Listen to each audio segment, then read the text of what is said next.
Welcome to my review of If I Stay. If I Stay is directed by R.J. Cutler. It stars Chloe Grace Moretz, Jamie Blackley, and a bunch of other very talented actors and actresses.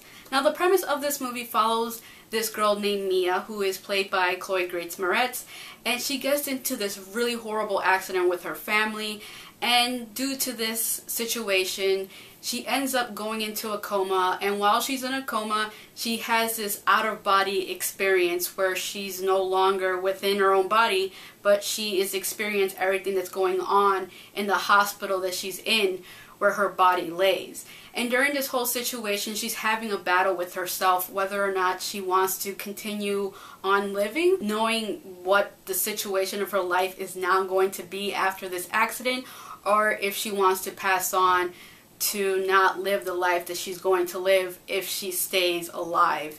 And throughout the whole movie we get flashbacks of her youth with her family, and more so her relationship with her current off and on boyfriend named Adam. You as an audience member, you're sitting there and you're seeing things in her life and you kind of like, yeah, she should continue living, but at the same time, should she? I mean, she went through this horrible situation, her family's no longer with her, and you see this great dynamic between her and her family and how loving they are, and her having to continue living life without that is like really sad. So you kind of put yourself in her place and just think, wow, this girl is going to wake up to a very different life, that she's no longer going to have these people that she lived all her life with, no longer going to have the same family life. She's going to wake up and she's going to be pretty much alone with just certain people around her, but not the core people who were her everything to her in a lot of ways. So it's a very touching movie. Like, there were certain situations in the film that I got really teary-eyed, because you put yourself in that place with your own family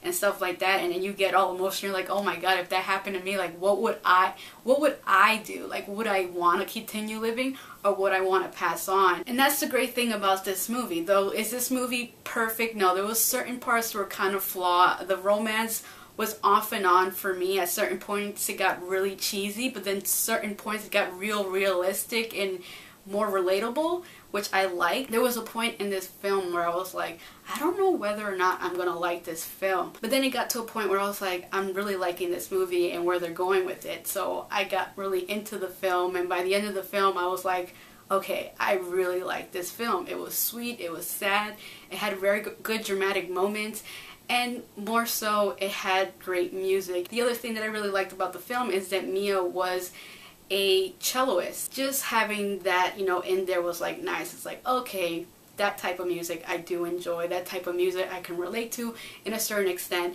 And then also they had Smashing Pumpkins Today played in the movie. There was a certain part in the film where Mia and Adam, which is her boyfriend, and her family members are all hanging around a bonfire, and they start playing Today by Smashing Pumpkins, and I was like, okay, that is badass. I like that.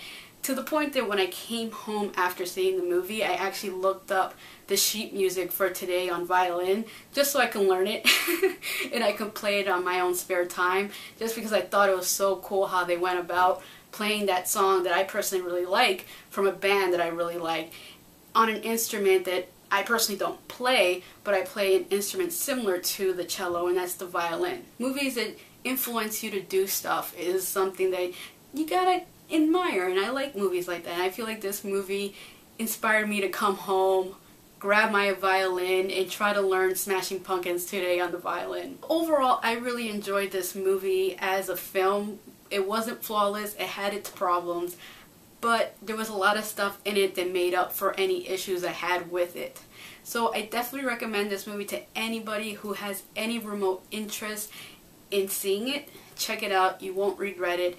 And those who are kind of like worried about it, I don't know whether or not you should see it, because this is definitely hitting a certain demographic. If you're not a fan of the book it's based on, then you possibly may not care for it. I don't know, I mean, it can go either way with anybody. I think it's one of those movies going to be 50-50. People are going to either like it or they're not going to like it. Or maybe not. I don't know.